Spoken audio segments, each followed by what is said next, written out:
and has a lead of 57 points. He leads over the Frenchman Frédéric Moncassin. A high finish today for Zabel, and that could end this competition with 3 days to go. The King of the Mountains is, for a third year, the private domain of Richard Virenque, who is 109 points ahead of Bjarne Riis. And providing Virenque finishes in Paris, he'll become the first triple winner of the competition since Julio Jimenez 30 years ago. In the young rider competition, Jan Ullrich has been outstanding and leads by virtue of his second place overall. This year, this classification has been dedicated to the memory of the Italian Fabio Casatelli, the Olympic champion who died in the race last year when he crashed in the Pyrenees. During the race's passage through the mountains, the Tour de France visited the new memorial on the Col de Porte d'Aspet. Race director Jean-Marie Leblanc, Casatelli's Motorola team manager Jim Okowitz, and rider and teammate Frankie Andreu, seen here placing a wreath, were present at a short but moving ceremony. And the Tour de France will always remember Fabio Casatelli, as we all will. Back to the race now, here at Hendaye, and the riders forming at the front, looking for a chance to slip the field. It's been a day for the sprinters. Zabel has added a few more points to his overall lead in the green jersey competition. He's making that competition now his very own. The small climbs have not produced anything really spectacular, but this breakaway which got away is now going to treat us to a two-man sprint here between Christian N, another Telecom man, the champion of Germany, and Bart Voskamp of the TVM squad. The winds have been very, very strong today, blowing in off the ocean, and Voskamp, a Dutchman, has manoeuvred Hen into the lead here and forced him to lead out. Hen is now going to have to make a long sprint of it, and coming on the protected side of the wind is Voskamp, and Voskamp, well, he gets the stage win for TVM. And that will go alongside the stage win of Jeroen Blijlevens way back at the beginning of this tour. But overall, no change at all today. Ullrich is still second, Virenque still third. And so the calm before the storm as the riders now face up for the long ride to Bordeaux. And then the time trial tomorrow, 140.7 miles today. And not surprisingly, the riders enjoying some very, very nice countryside, and the views aren't bad either. As the race now continues to be a battle for the green jersey, and Moncassin again taking on Zabel, losing there at the town of Lyon after 83 kilometres. Baldato snatched the third place. Fabio Baldato sprinting better and better as this tour goes on. But the field refusing to crack under the pressures as we're now starting to wind up for the finish as we approach the city of Bordeaux, always a domain of the sprinters, and Chris Boardman here launching an attack. He's had a rough ride through the mountains, but he appears to be coming out quite strongly now. But they've gone right around him as they race for the line. It's a Rabobank rider who's gone, and I don't think on this it could be Danny Nelson, but anyway I can't tell you from this height, but in fact he's gone for the line. And the field are after him under the 1 kilometre to go banner now. The whole field still together. And this could be another win for Eric Zabel. You know, he's been sprinting so well. He's had 2 stage wins so far. The team have worked hard to keep him all together. That looks like the style now of Vyacheslav Yekimov on the right of our picture, as he still tries to get that elusive stage win with a last kilometre run at the line.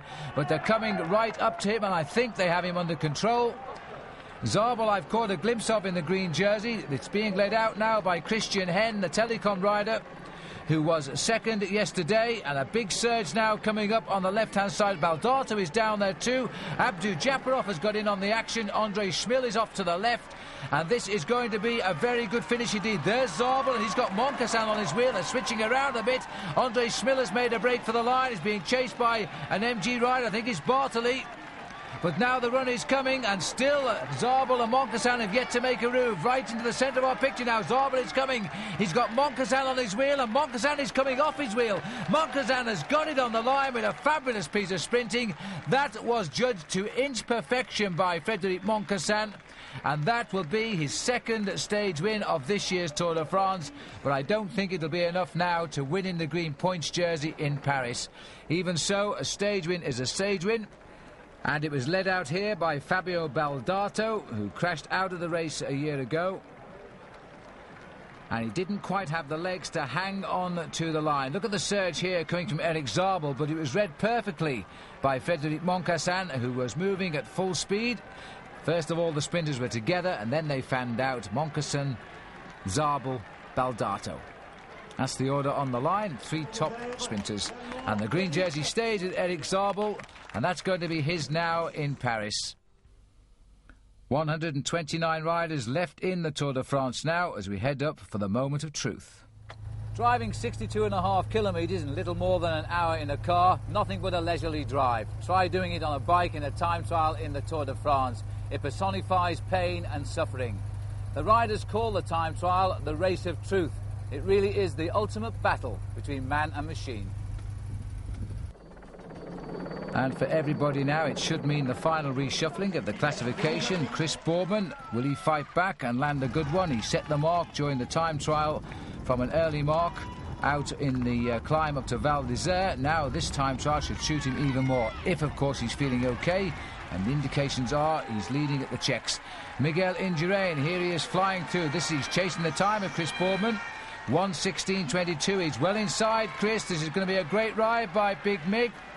He will go fastest on the board after Boardman. 1:18 for Boardman, 1:16 for Miguel Indurain.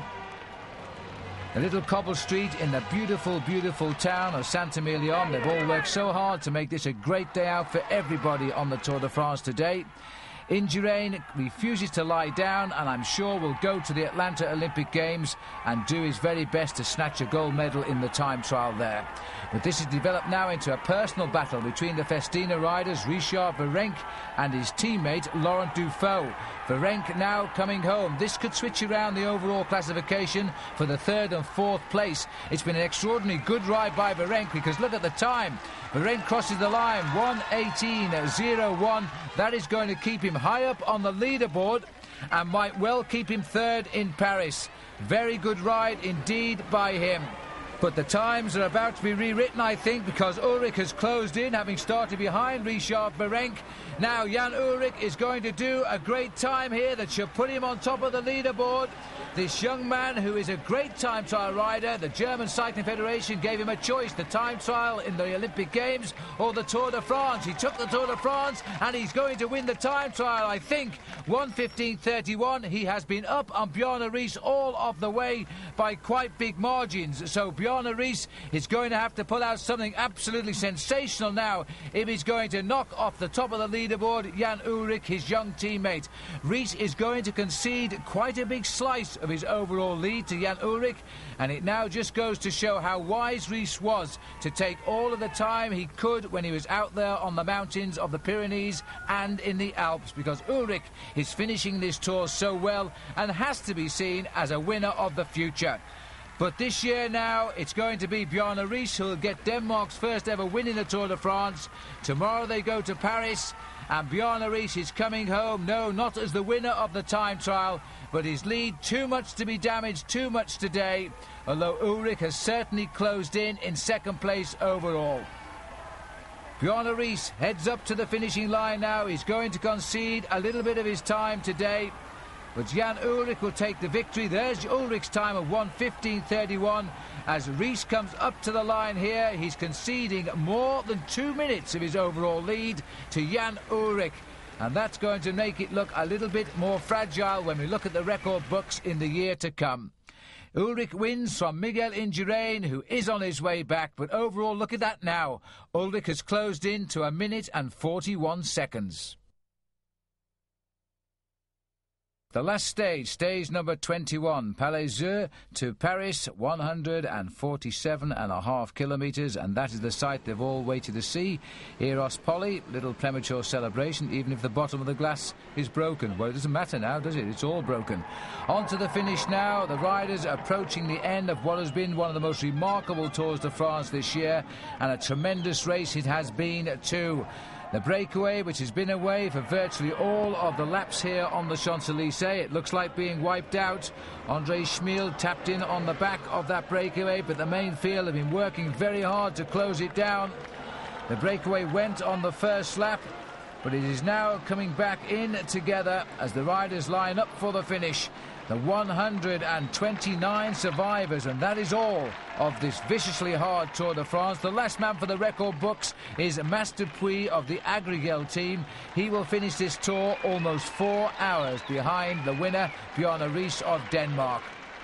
Into the tunnel now for the last time and out into the daylight again. The riders lining up for a sprint. This has been a great tour for the great sprinters as well. They've all been here. Cipollini again will not see the finish in Paris. He made his mark very early on. In fact, not very far away at Wascal when the Tour came into France in the north. Now they go back down the Place de la Concorde, heading towards the finish here. 1 kilometre to go. Will the sprinters hang on and have their day yet again? First of all, they've got to catch that little breakaway, which contains Pascal Richard, Johan Museeuw. They're all up there.